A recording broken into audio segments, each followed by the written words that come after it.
So the NASA about $10 billion James Webb Space Telescope mission could end in utter disaster during 2 weeks of terror. NASA's biggest, most powerful instrument ever built is the James Webb Space Telescope, JWST for short, and it faces a terrifying 2 weeks of terror when it's launched into space tomorrow, Christmas Eve.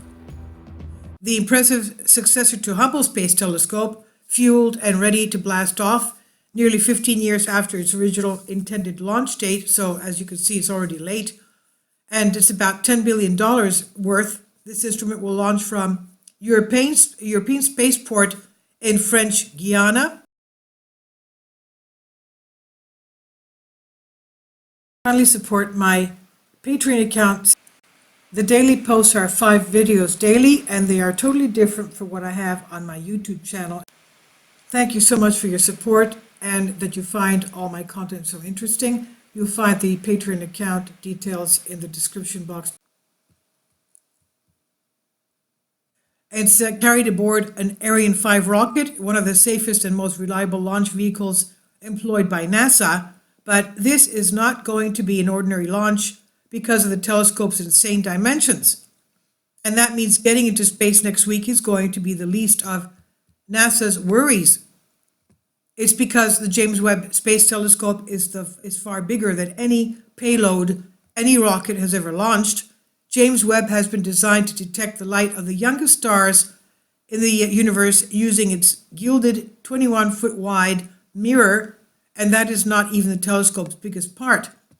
NASA has had to consequently work around this problem. It had to turn the telescope into the world's most intricate and expensive piece of origami. The telescope will launch folded inside the Ariane 5's rocket's payload fairing, and after which it will go through an unforgiving unfurling procedure. It has to unfold itself. And once unfurled, Dr. Megan Argo, VP of the Royal Astronomical Society, said it will be about as big as a tennis court. The dramatic dimensions are attributed to the telescope's impressive heat shield. It was designed to withstand temperatures of up to 85 degrees Celsius on the sunlit side. Dr. Argo said, "It's always a risk. Any launch is risky, and there's nothing safe about going into space, even though now it's become almost routine." She said, but the Ariane 5 rocket is going up on is one of the safest launch vehicles there is. So from that perspective, there's a low risk of something going catastrophically wrong on the takeoff. But of course, takeoff is not the only risk part of the mission, she says. The telescope's unfurling procedure has been likened to the 7 minutes of terror, quote unquote, of landing a rover on Mars, where the distances involved result in a 7-minute delay in communications. So in this case, the risk of failure comes down to the telescope's construction and so-called points of failure. NASA identified more than 300 of these points, that is more than 300 things that could go wrong and completely scupper the mission. And about 80% of these have been linked to the telescope's deployment, which will take 13 and 14 days to complete. So that means 2 weeks of terror for them. It's no surprise then that scientists have spent the last few weeks in between states of utter excitement and dread about the upcoming launch. Dr. Argo said, along with everybody else, "I'm going to have my fingers, toes, and everything else crossed on launch date, that is tomorrow, to hope everything will go as planned."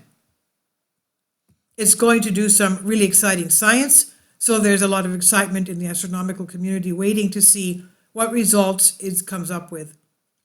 Another major issue NASA faces is the possibility of sending out a repair mission should something go wrong with this. When Hubble launched back in April of 1990, NASA scientists were heartbroken to learn one of the telescope's mirrors was ground improperly, resulting in blurry pictures of the universe. Yet the US space agency NASA was able to launch a series of space shuttle servicing missions to install a device on board the Hubble that would fix the issue. Unfortunately, this will not be possible with this new James Webb Space Telescope. Hubble presently sits in low Earth orbit, LEO. That's some 340 miles above the planet's surface, but James Webb will be launched into a Lagrange point some 1.5 million kilometers from Earth. That's a point where the gravitational tug of the Earth, of the Sun and Earth are balanced. So there's no spacecraft in NASA's or any other space agency arsenal that could even dream of sending a rescue mission all the way out there.